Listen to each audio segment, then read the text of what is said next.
ಇವತ್ತಿನ ನಮ್ಮ ವ್ಲಾಗ್ನಲ್ಲಿ ನಾವು ಬಂದಿರೋದು ಮೈಸೂರು ಜಿಲ್ಲೆಯ ಕೃಷ್ಣರಾಜನಗರ, ಅಂದರೆ ನಮ್ಮೆಲ್ಲರ ಪ್ರೀತಿಯ ಕೆಆರ್ ನಗರ ತಾಲೂಕಿನ ಹಳೇ ಎಡತೊರೆಗೆ.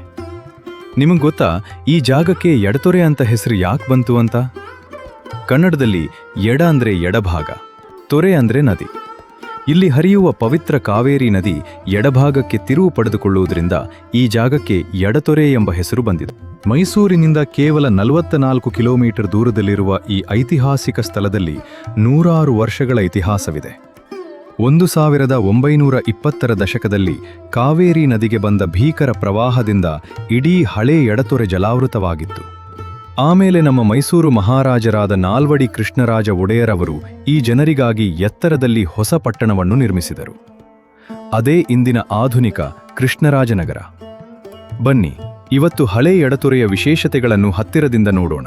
ನಾವೀಗಿರೋದು ಹಳೇ ಎಡತೊರೆಯ ಪ್ರಸಿದ್ಧ ಶ್ರೀ ಅರ್ಕೇಶ್ವರ ಸ್ವಾಮಿ ದೇವಸ್ಥಾನದ ಮುಂಭಾಗದಲ್ಲಿ. ಚೋಳರ ರಾಜಕಾಲದಿಂದಲೂ ಈ ಪ್ರದೇಶಕ್ಕೆ ಭಾರೀ ಇತಿಹಾಸವಿದೆ.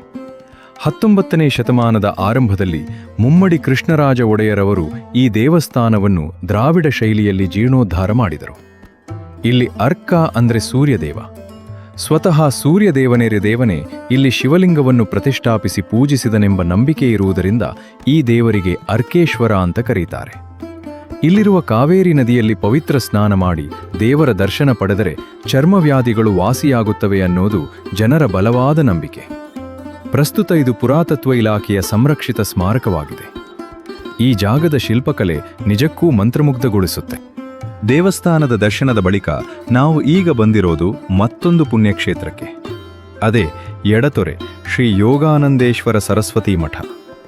ಸುಮಾರು 700ರಿಂದ 800 ವರ್ಷಗಳ ಹಿಂದೆ ಮಹಾನ್ ಯೋಗಿಗಳಾದ ಶ್ರೀ ಯೋಗಾನಂದೇಶ್ವರ ಸರಸ್ವತಿ ಮಹಾಸ್ವಾಮಿಗಳು ವೈದಿಕ ಧರ್ಮ ಮತ್ತು ಅದ್ವೈತ ಸಿದ್ಧಾಂತದ ಪ್ರಚಾರಕ್ಕಾಗಿ ಈ ಮಠವನ್ನು ಸ್ಥಾಪಿಸಿದರು.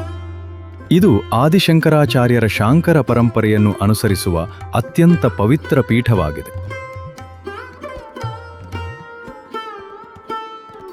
ನೋಡಿದ್ರಲ್ವಾ ಸ್ನೇಹಿತರೆ, ಕಾವೇರಿ ತೀರದ ಒಡಲಲ್ಲಿ ಅಡಗಿರುವ ಹಳೇ ಎಡತೊರೆಯ ಇತಿಹಾಸ ಮತ್ತು ಆಧ್ಯಾತ್ಮಿಕ ಹಿನ್ನೆಲೆ ಎಷ್ಟು ಸೊಗಸಾಗಿದೆ ಅಂತ. ಮೈಸೂರು ಕಡೆ ಬರುವವರು ಒಮ್ಮೆ ಕೆಆರ್ ನಗರ ಹಾಗೂ ಈ ಹಳೇ ಎಡತೊರೆಗೆ ಭೇಟಿ ನೀಡಿ ಈ ಅನುಭವವನ್ನು ಪಡೆದುಕೊಳ್ಳಿ. ಈ ವ್ಲಾಗ್ ನಿಮಗೆ ಇಷ್ಟವಾಗಿದ್ದರೆ ಮರೆಯದೆ ಒಂದು ಲೈಕ್ ಮಾಡಿ, ನಿಮ್ಮ ಸ್ನೇಹಿತರೊಂದಿಗೆ ಶೇರ್ ಮಾಡಿ ಹಾಗೂ ನಮ್ಮ ಚಾನಲ್ ಅನ್ನು ಸಬ್ಸ್ಕ್ರೈಬ್ ಮಾಡಿ ಬೆಂಬಲಿಸಿ. ಧನ್ಯವಾದಗಳು.